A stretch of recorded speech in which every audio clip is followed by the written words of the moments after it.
wabarakatuh. Kali ini saya coba saling berbagi ilmu tentang pembebanan jembatan. Jadi dari kondisi materi sebelumnya sudah dijelaskan mengenai masalah bagian-bagian jembatan. Sekarang masuk di wilayah pembebanan. Pembebanan jembatan yang aturan terbaru itu berdasarkan SNI 1725/2016. Awalnya itu dari aturan main nomor 12 tahun 1970, kemudian diangkat menjadi tata cara perencanaan pembebanan jembatan SNI 03/1725/1989. Dan aturan ini kembali dibahas oleh tim sistem manajemen jembatan, yang acuannya pun banyak bersumber dari Austroads dan menghasilkan peraturan beban jembatan bagian 2 yang disebut dengan BMS 1992 BMS 1992. Lalu dari BMS 1992 memungkinkan jembatan untuk mengakomodasi pertumbuhan dan perilaku lalu lintas kendaraan sehingga muncul RSNI 2005 tentang standar pembebanan badan jembatan. Seiring dengan waktu, standar tersebut perlu diperbarui sesuai dengan kondisi terkini. Adapun pembebanan ketentuan teknis yang disesuaikan antara lain distribusi beban beban D nantinya dalam arah melintang, kemudian faktor distribusi beban T, kombinasi beban gempa, beban angin, dan beban fatigue. Dalam penentuan rencana jembatan terhadap bentang kemarin saya singgung sedikit saja lagi terkait dengan panjang bentang itu 0 sampai 15 meter biasanya menggunakan flat slab beton, 10 sampai 18 biasanya bisa menggunakan gelagar beton T 18 sampai 25 modifikasi gelagar beton T 25 sampai 40 itu bisa menggunakan box beton bertulang, 25 sampai 40 juga bisa menggunakan gelagar I pratekan, 40 sampai 300 bisa menggunakan box spray cantilever, 40 sampai 200 meter itu bisa menggunakan rangka baja. Jadi bisa kita pilih bisa menggunakan box spray, rangka baja, juga bisa menggunakan pelengkung baja di antara 150 sampai 400. Bisa juga menggunakan kabel stay dan bisa juga menggunakan yang gantung 300 sampai 2000 meter. Bentang ekonomi jembatan ditentukan oleh penggunaan atau pemilihan tipe struktur induknya main structure, dan jenis material yang optimum. Apabila tidak direncanakan secara khusus maka dapat digunakan bangunan atas jembatan standar itu standarnya bidang marga sesuai dengan bentang ekonomis dan kondisi lalu lintas air di bawahnya. Dalam filosofi perencanaan jembatan lebih kurang sama dengan perencanaan struktur lainnya, lebih kurang untuk gedung struktur lainnya, di mana di sini dapat kita lihat nantinya yang berlaku itu tahanan terfaktor hasilnya itu merupakan hasil tahanan terfaktor ini dia, di mana tahanan terfaktor itu intinya PRN tahanan nominal dikalikan faktor reduksinya itu harus lebih besar dari faktor beban-beban yang terakumulasi di komponennya masing-masing Ini dia. Jadi penjelasannya P nominal itu harus lebih besar Jadi ada faktor reduksi. Reduksi itu pasti ada pengurangan kekuatan, asumsi seperti itu asumsinya. PRN harus lebih besar daripada akumulasi dari beban-beban yang ada Ataupun nantinya total dari keseluruhan beban yang ada yang berlaku diambil. Di sini juga dari filosofinya nanti ini bisa dibaca dari, saya mengambil yang filosofi umum saja Pokok perencanaan itu dari jembatan yang kita lihat yaitu kekuatan dan stabilitas struktur, keawetan dan kelayakan jangka panjang, kemudahan pemeriksaan dan pemeliharaan kemudian kenyamanan bagi pengguna jembatan itu merupakan hal paling penting, ekonomis kemudahan dalam pelaksanaan, kita harus meninjau konsep dalam pelaksanaan ini sesuai dengan kondisi lapangan lah ya, kondisi lapangan, dan juga nanti terkait dengan yang pasti itu kemudahan dalam pemeriksaan dan pemeliharaan, juga keawetan dan kelayakan jangka panjangnya gitu kan. Berikutnya estetika ya, nilai seninya harus ada ya, karena kadang-kadang bisa jadi brand suatu kota ya, ataupun ibaratnya itu pengenal suatu kota lah ya. Pengenal suatu kota, misalnya jembatan A, orang udah tahu oh itu daerah ini gitu ya, jembatan B gitu ya. Karena kadang-kadang yang ditinggalkan itu, kalau dia sudah mempunyai bentuk nilai seni, estetikanya sendiri ya, artistiknya sendiri gitu, itu pasti akan mempunyai nilai jual ya, nilai jual, sehingga ada apa ya, ada kondisi di mana daerah tersebut pun dengan adanya jembatan akan meningkatkan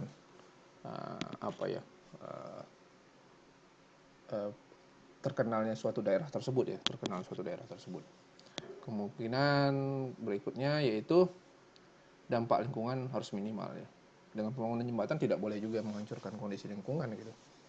Makanya ada studi kelayakan terlebih dahulu ya dalam pembangunan jembatan. Semua aspek sosial, ekonomi, masyarakat dan lain-lain harus berimbang ya. Jadi tidak boleh ada yang dibangun ini akan mengalahkan ini gitu ya. Nah itu tidak bisa gitu. Makanya harus ada studi kelayakan gitu. Ya. Jadi visibility study itu merupakan hal yang paling penting ya dalam satu pembangunan. Baik kriteria perencanaan itu yang ada terkait dengan peraturan yang digunakan itu harus kita lihat. Seperti kita sekarang untuk pembangunan kan ada SNI-nya ya. Tadi itu yang di 2016 ya kita gunakan nih, SNI 1725/2016. Kemudian materialnya, bahan atau yang digunakan, kemudian metode dan asumsi ya. Dalam perhitungan kita nggak juga menjadi angka pasti gitu dalam kita merencanakan jembatan atau merencanakan lain-lain.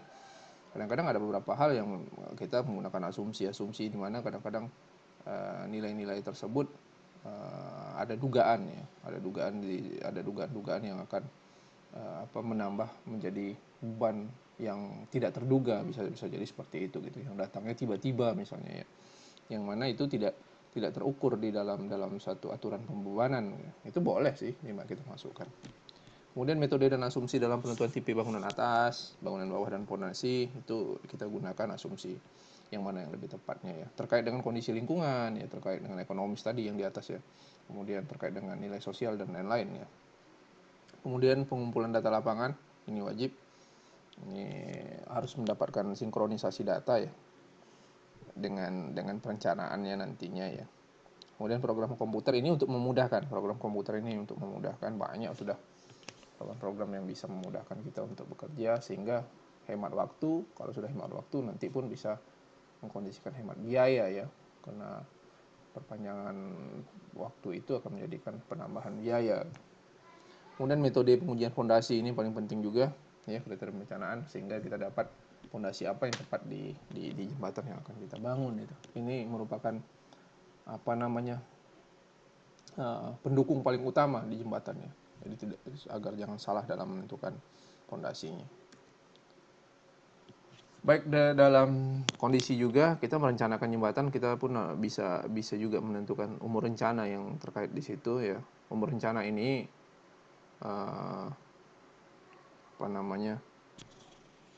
bukan hanya pada saat dibangun, dijalankan begitu saja dilepas gitu, tetapi paling tidak ada faktor pengawasan ya dan faktor perawatan gitu, agar jembatan tersebut sesuai dengan umur rencananya gitu ya, umur rencananya. Kalau misalnya tanpa ada perawatan ya, kadang-kadang pun juga tidak sesuai dengan kondisi umur rencana ya.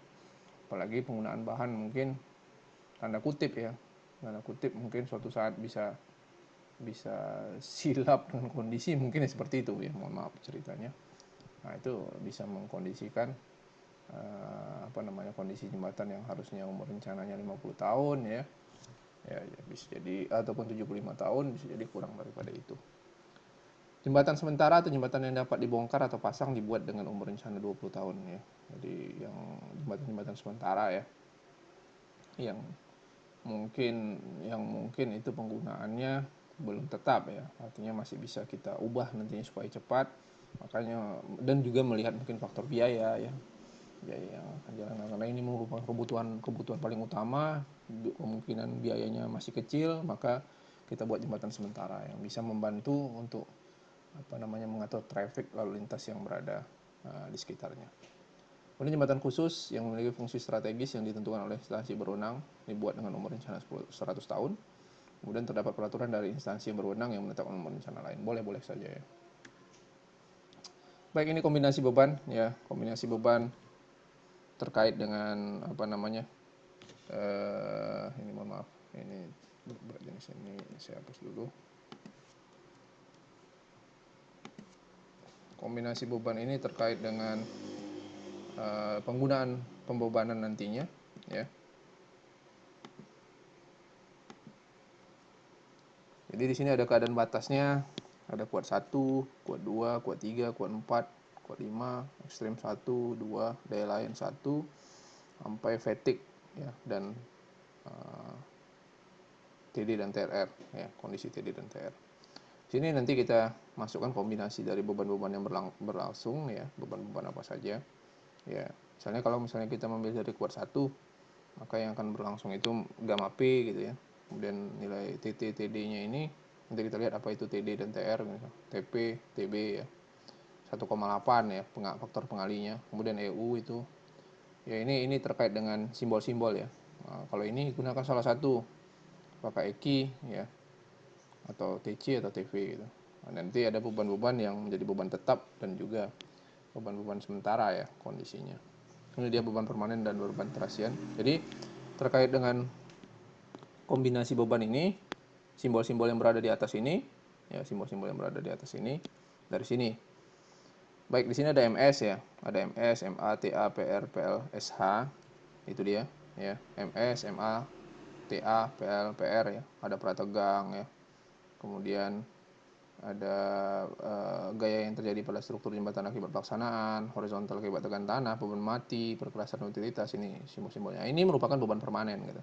Jadi dibagi dua, beban permanen merupakan beban yang bersifat tetap ya pada struktur jembatan. Jadi itu di bawaan jembatan gitu. Dia tidak akan berubah dari kondisi jembatan gitu.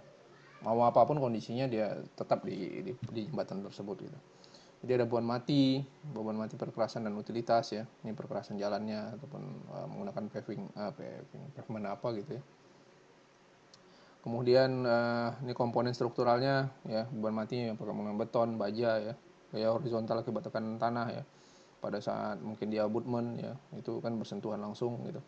Gaya yang terjadi pada struktur jembatan akibat pelaksanaan ya. Akibat pelaksanaan. Kemudian proses prategang ya.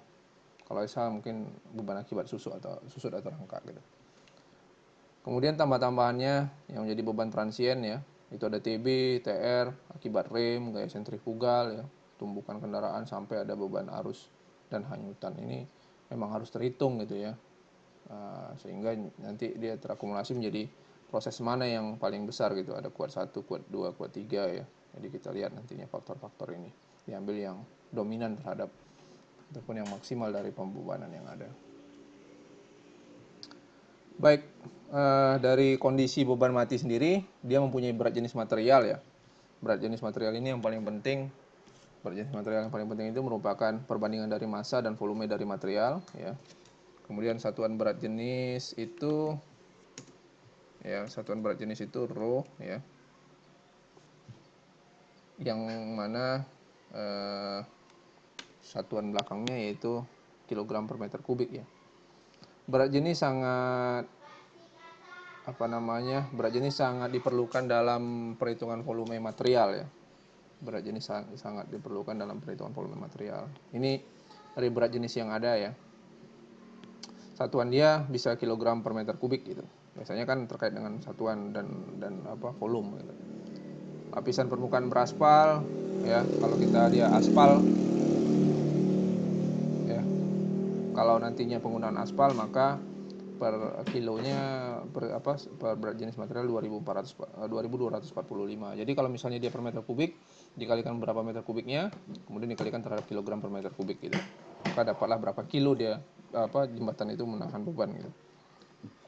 Begitu selanjutnya. Aksi-aksi yang menyebabkan sebuah jembatan menjadi tidak aman ya disebut aksi ultimate ya. Dan reaksi yang diberikannya terhadap aksi tersebut disebut dengan keadaan batas ultimate. Kehilangan keseimbangan statis ya, itu contohnya kehilangan keseimbangan statis karena sebagian atau sebagian jembatan akibat longsor, terguling atau terangkat ke atas.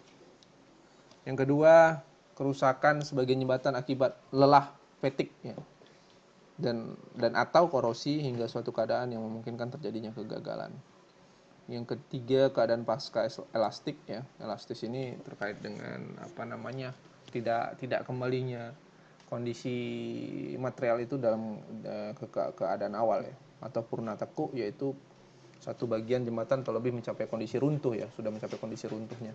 Pada keadaan plastis atau purna tekuk, aksi dan reaksi jembatan diperbolehkan untuk didistribusikan kembali dalam batas yang ditentukan ya. Balik lagi kembali kondisi yang awal dalam bagian perencanaan bagi material yang bersangkutan. Kehancuran bahan fondasi yang menyebabkan pergerakan yang berlebihan atau juga kehancuran bagian utama jembatan.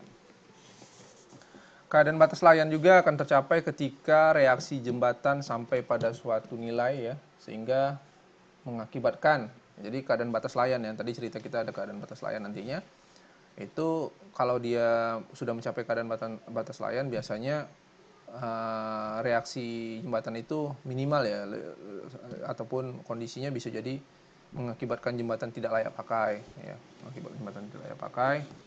kemudian atau menyebabkan kekhawatiran umum terhadap keamanan jembatan, atau yang ketiga itu secara signifikan mengurangi kekuatan atau massa layan jembatan.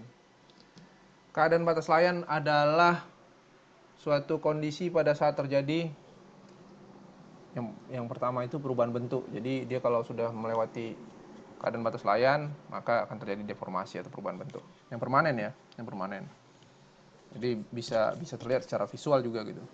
Yang kedua, perusahaan permanen akibat korosi, retak ya, atau kelelahan atau fatigue. Kemudian C, getaran, dan yang D akibat banjir pada jaringan jalan dan daerah sekitar jembatan yang rusak karena pengerusan ya. Jadi diakibatkan oleh itu. Pada saat terjadinya disebabkan oleh apa gitu. Baik. Dari kondisi perencanaan itu, tadi kita berbicara tentang keadaan batas daya layan. Keadaan batas daya layan yang disyaratkan dalam perencanaan dengan melakukan pembatasan pada tegangan ya. Jadi daya layan itu yang kita batasi tegangannya ya, deformasi, lebar retak ya, supaya jangan terlampau melebar sehingga nanti kalau tidak terlampau lebar ya mengurangi dari umur rencana yang telah ditetapkan gitu ya. Kalau dia sudah melewati umur rencana berarti sudah baik perencanaan kita, tapi juga akan harus kita antisipasi dan kita minimalisir supaya jangan terjadi korban jiwa kalau terjadi keruntuhan dan lain-lain ya kan. Jadi keadaan batas daya layannya pun harus kita kondisikan. Yang kedua berikutnya keadaan batas fatigue dan fracture. Fatigue itu sendiri ataupun dari keadaan batas fatigue ini membatasi penjalaran retak ya. Fatigue itu akibat beban yang berlangsung lama dalam proses bolak-balik lah kondisinya ya. Jadi menurut Pak Wirianto ya dalam blognya, fatigue itu merupakan fenomena keruntuhan pada logam ya. Kita menggunakan logam, bisa juga baja dan lain-lain, atau material ductile ya, akibat adanya beban transien. Beban transien itu beban yang biasanya terjadi pada tegangan tarik ya, akibatnya dia berlangsung lama dan datang sifatnya sementara, bukan menjadi beban tetap di situ, sifat sementara. Seperti mungkin arus kendaraan di atas jembatan itu kan bebannya menjadi beban transien, jadi beban sementara ya, bukan jadi beban tetap gitu ya. Beban tetap itu beban mati di komponennya itu sendiri ya.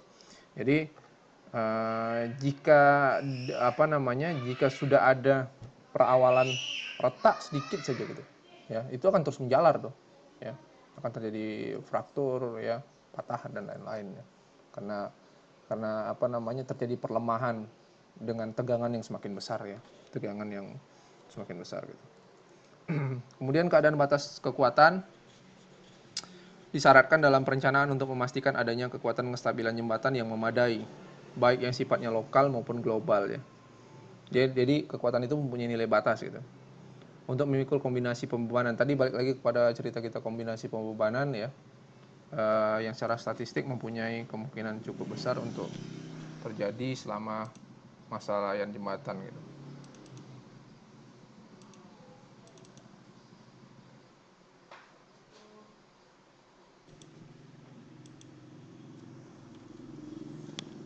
Baik, sekarang masuk kepada penentuan lebar, kelas dan muatan jembatan ya. Di sini dapat dilihat untuk penentuan lebar itu berdasarkan lajur dari lalu lintas rencana. Ya, lebar bersih jembatannya dapat kita ambil ya, ini dari standar yang ada. Untuk satu lajur ya, itu bisa di antara 3000 mili atau 3 meter sampai 5,25 meter. Itu untuk satu lajur lalu lintas rencana. Kemudian untuk dua arah tanpa median ya, ini tanpa median bisa 5,25 sampai 7,5 meter. Itu kalau dua lajur. Kalau 6 lajur dia besar dari sama dengan 15,25 meter ya. Kalau 6 lajur. Kemudian dua arah dengan median kalau dia pakai pakai pembagi ya. Kalau dia pakai pembagi, kalau untuk dua lajur itu biasanya 5,5 sampai 8 meter. Jadi di antara rank yang ini. Baik. Kemudian nanti jika ada juga yang mengkondisikan terhadap kelas fungsional jalan ya. Ya, nanti bisa kita gunakan terhadap LHR-nya gitu. Ya, kalau yang kita lihat di sini ada primer, kelas fungsional primer yang arteri itu tipe kelas 1 ya. LHR-nya di semua lalu lintas. Tipe primer kolektor kelas 2 itu besar dari 10.000 untuk kelas 1-nya dan kecil dari 10.000 untuk kelas 2-nya gitu.